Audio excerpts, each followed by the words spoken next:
Terima kasih Anda masih bersama kami di Kompas Petang. Saya Cynthia Rompas. Saudara, seorang pemudik meninggal dunia di dalam kapal motor Lambelu saat tiba di Parepare, Sulawesi Selatan.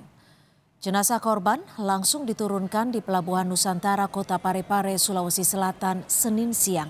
Korban meninggal di dalam kapal saat perjalanan dari Tarakan ke Pelabuhan Nusantara Kota Parepare.